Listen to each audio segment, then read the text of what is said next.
الصلاة حي على الصلاة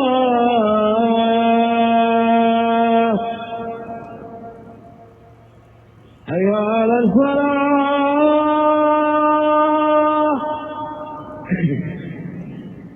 حي على الفلاح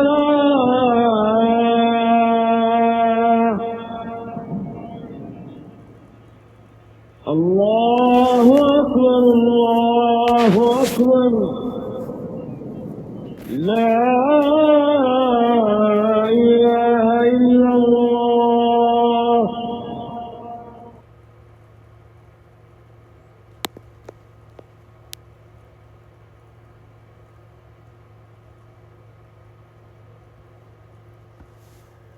Assalamu alaikum, walaikum salam, wallahi, mashallahim, wadu,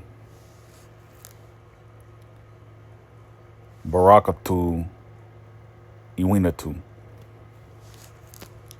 All right, so you can see I just mixed Arabic with Algonquin. Iwinatu means peace and not away. And also barakatu means blessing in Arabic. So barakatu iwinatu means blessings and peace. All right, so I'm going to go to the Quran and I'm going to look at a verse on Mary. Let's see. All right, let's see if that works. All right, so Asr is the noon prayer, and basically this is when all the tribes in the world came to feast. This is where you get Jesus and the Last Supper.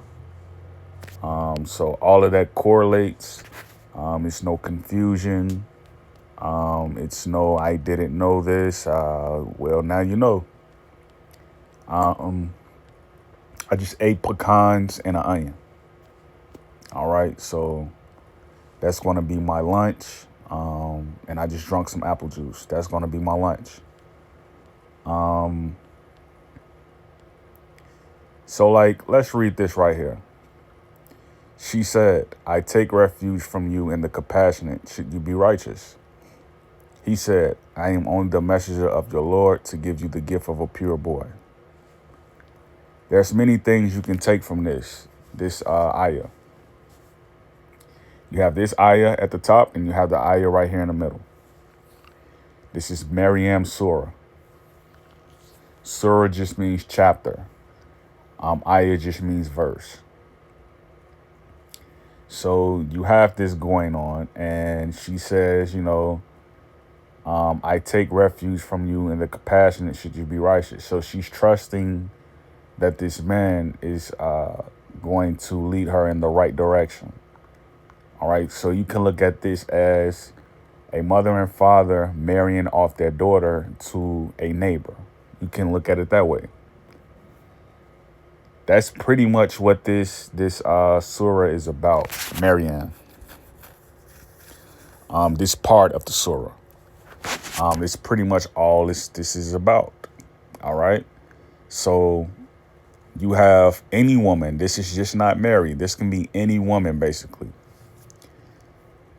When she has a daughter that is menstruating, it's time to marry that daughter off. You don't keep her in your home. You know what I mean? You marry that daughter off to a man.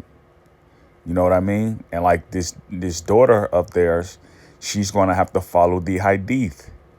If she wants to learn more knowledge, she wants to become an Eastern star, she's going to have to learn the other books. She's going to have to guide her children in the right direction. And again, I am proud that I am of Melanesian descent. When you just have a little bit of melanin in you, you can shapeshift a lot of things. You are going to experience so many portals in the hereafter of life that it's not going to even be funny. Like when I was a nurse and I was working in the nursing home, I would see like how my European patients, they would shake, when they're in hospice, they would shake like they will be in a lot of pain, a lot of pain. And it's because when the pineal gland is shutting down, it doesn't have melanin. You're not going to transition so easily. Like the portals, it's going to be hard to get to the portals. This is why when I always had black patients who were in hospice or anything like that, they would still be up and walking around. You know what I mean? Like nothing would be bothering them. You see the old lady, she'll be in bed and she'll get up here and there and she'll be eating, a grandma cookie or something like that with some water. And she wouldn't even eat it all. She'll just sit it on her bedside and she'll get back in bed.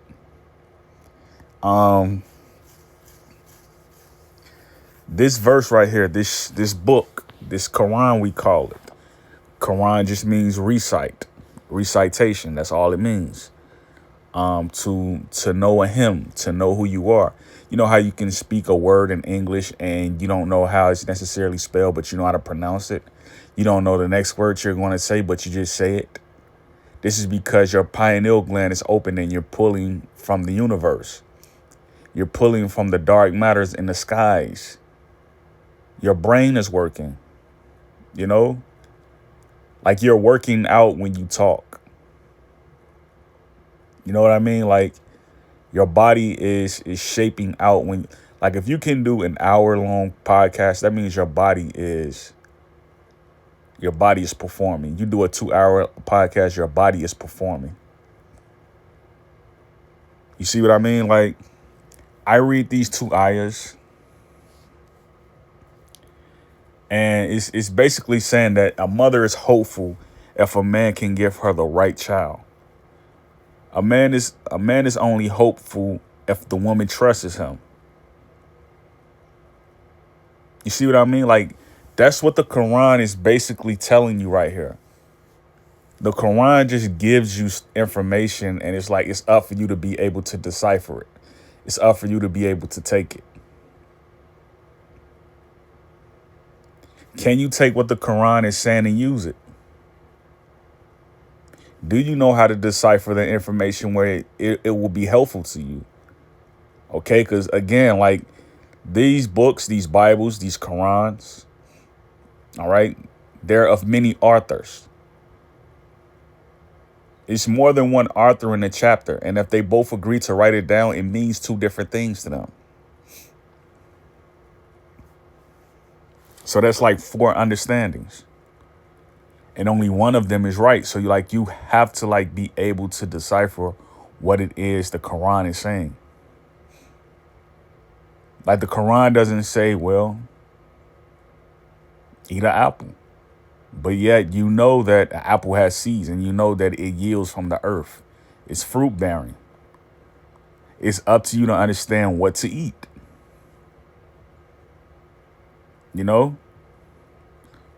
This is why, to be safe, this is why the Quran says, eat lentils, eat onions, eat cucumbers. Eat these things. Eat garlic. Eat these things. These foods are yielding. Like you look at garlic, right? It's bitter as it is, right? It's spicy as it is. Garlic doesn't go bad over a month. But it's very potent from the time you don't open it. You can buy garlic a month later and open it a month after. The garlic will be spicy. You can't even find black garlic on the market.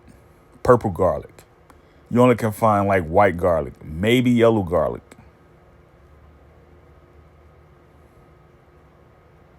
You see what I mean? When I would shop at Arabic retails, they will have the best clothes. They will have the best foods. They will have the most affordable things. And then when you look at like, why is America bombing them all the time? And then you wonder, like, they have the excuse that, the men are practicing child marriage. You don't have to bomb a nation because they're practicing child marriage. You don't have to do that. You can summon them to court, to world court, and wonder, like, put more sanctions on them. You know what I mean? Like, but even then, like, okay, the women aren't complaining, so what is the issue? This is where you get Joe Rogan saying the chiefs in some of these villages, they like to rape kids when they're going practicing their ceremonies. It's like, okay, summon them to world court. Because all these nations, all these people, they're sovereign. And then you figure out it's just the boogeyman effect. It's just like they're just saying things to like tick you off. You know what I mean? Because he tried to say that about the Papua New Guinean. So it's like, you got to be very careful about the message you put across. You got to be very careful about the message you put across. Islam wasn't all practiced by Moors. All Moors didn't practice Islam. To this day, all Moors don't practice Islam. They practice peace. Like when I look at the Baka and they're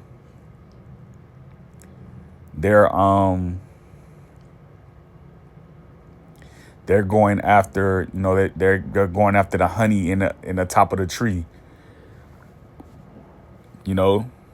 Most Muslims don't know how to get honey from a tree, but it benefits them.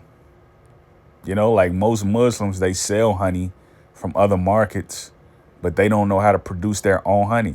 You know what I mean? Like some Muslims don't know how to, but they practice peace in a sense that where there's Islam absent, they know how to like gather everybody around and make sure everybody is getting what they need. They don't practice like Muslims. Like if you open up to them, they open up to you. Like there's no problem there. There's not an issue there.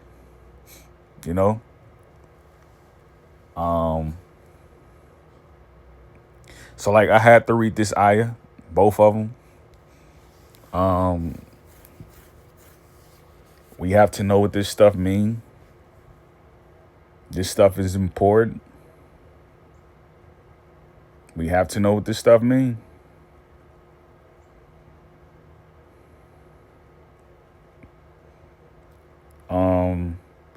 I'm kind of like making my own satellite, really. Like as I make videos where a topic comes to mind, where someone just like drop an idea in my mind and I have to speak on it. Like I have my own broadcast really right now, like 24/7 broadcast, if you will. Like I have 777 videos. That's just information piled on top of people who need it. You know what I mean? So I'm happy, man. I'm very happy. I'm excited. I'm excited about the times.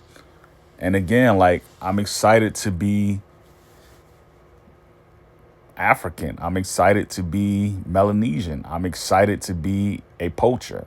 I'm excited to be a hunter-gatherer.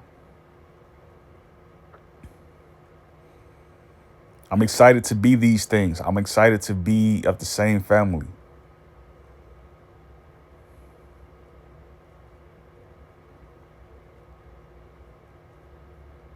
I'm excited.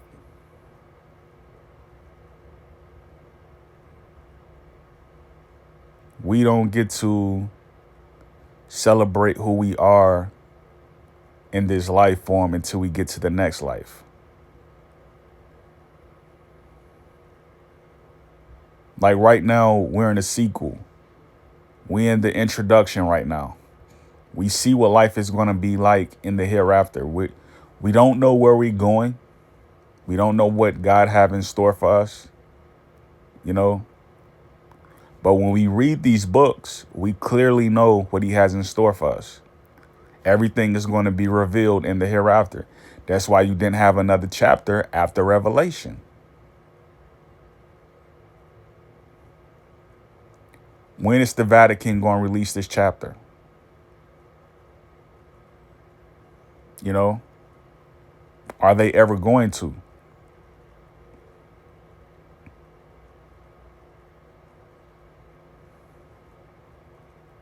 I look at how I'm discriminating on earth by someone who is supposed to be my sister or my brother. You know, I say hello to them, they don't say hello back. You know, and I wonder, like, when I say hello to this person, like, what are they thinking? They see how I look, they're in front of me. They have my image in their mind. This is why I love other nations. I love people from Jordan. I love people from Saudi Arabia. I love these people. My Afro Saudis, they know what it is.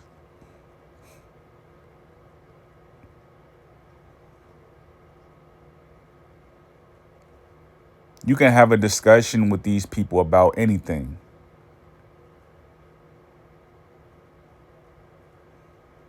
They're men. You can have a discussion with them about anything. One of the first things they're going to ask you, these men, right, of other countries, why don't you travel? You know, I had a friend named Muhammad. I don't know how he's doing now, but I went to school with him. He was Iraqi. I invited him to my neighborhood and he came and, you know, he saw me walking home and he was like, I didn't know you live in a bad neighborhood. Wow. He didn't say bad neighborhood. He was like, I didn't know you lived in a hood. That's what he said. And he was kind of taken aback because he didn't know how to take it. He didn't know I lived in a hood.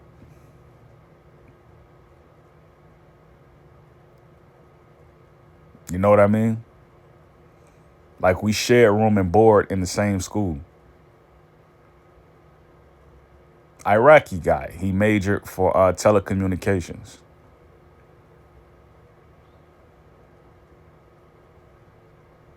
Went into cable and started installing AT&T modems. I went to nursing.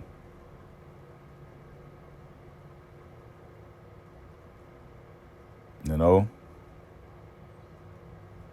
I said, you know, why not just go to Minnesota and figure out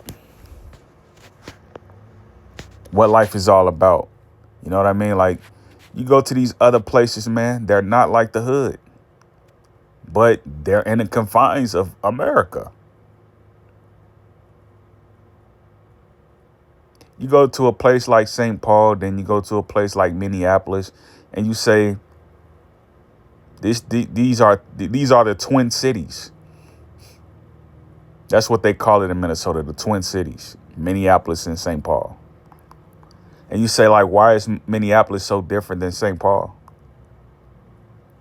Same area, but St. Paul just has a lot more going on for them because they are not, you know, strung by the populations of the people who were here before everyone, right?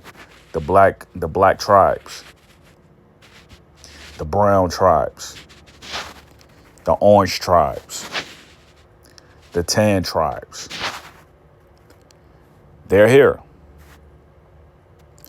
And you can see how St. Paul differs from Minneapolis.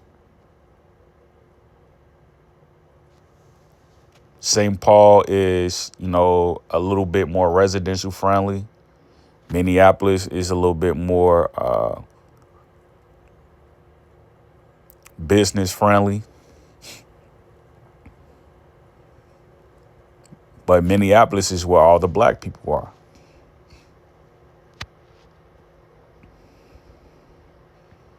The city is basically a circle. And you can see the Muslims everywhere. You can see the Somalis everywhere. You can see the Ethiopians everywhere. You can see the Eritreans everywhere. You can see the Hmong. The Hmong. You can see the Hmong everywhere. You can see the black people everywhere and how they look compared to the other Africans. It's a funny sight. When you're in a city and you see a Somali walking past an African American, it's a funny sight, right? It's a funny sight. You know, someone may look at me and be like, this guy is Somali. And I'm like, no, I'm not Somali. You know, it's a funny sight. Now, when you look at the indigenous Somalis over there in Somaliland, you can say I look like some of them. But, the Yemeni, you really only see like the Somalis who come over here are the ones who mix with the Yemenis. The dark skin was with the relaxer in their hair. Them. You see them a lot. But you don't really see Somalis in Detroit, though. You only see the Arab leagues, the people from Jordan, Iraq, Turkey. You only see them people. You'll see West Africans in Detroit. You'll see Sudanese sometimes. But you don't see all the other people. Because, like, Detroit is kind of, like, becoming one of them cities where, like, everybody's going to kind of flock to. When people start to figure out, like, what's really going on in Detroit and how sweet Detroit is, people are going to flock here. People are going to say, I want to bring Islam here. People are going to say, I want to bring Judaism here. People are going to say, I want to bring business here. People are going to flock here when they see what it really is. Like, I think in the future, like, Detroit is going to be a metropolitan for, like, people who were living in places like Minneapolis. I think Detroit is going to be that next city. Being that it gets built up properly. I think it's already that when you go to, like, the surrounding suburbs. But, like, it's not all the way there yet, Like, you look at Detroit, like, it's just a market waiting to happen, right? Like, nothing's stopping it from happening. It's just a market, really. Like, they just need to develop some of the fields that's here, like the garden fields. They need to make Detroit the Garden of Eden. They need to develop the gardens here. They have all these buildings sitting on land that's just not being used, and it's like, tear them down. Do something with these gas stations. There's gas stations everywhere.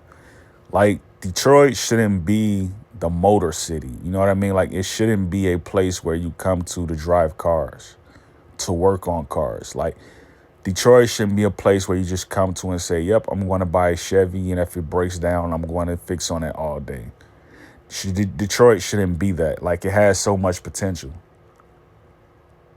Like, you come to Detroit, there's, like, mechanics everywhere. They're just working on cars. It's not a fast-paced city. Like, it's really a city where you just come to practice religion, really. You know what I mean? Like, if you're not working on cars, you're clean cut. Like, you come in here to practice religion. It's like a city you vacate to. It's not a city you vacation, but it's a city you vacate to.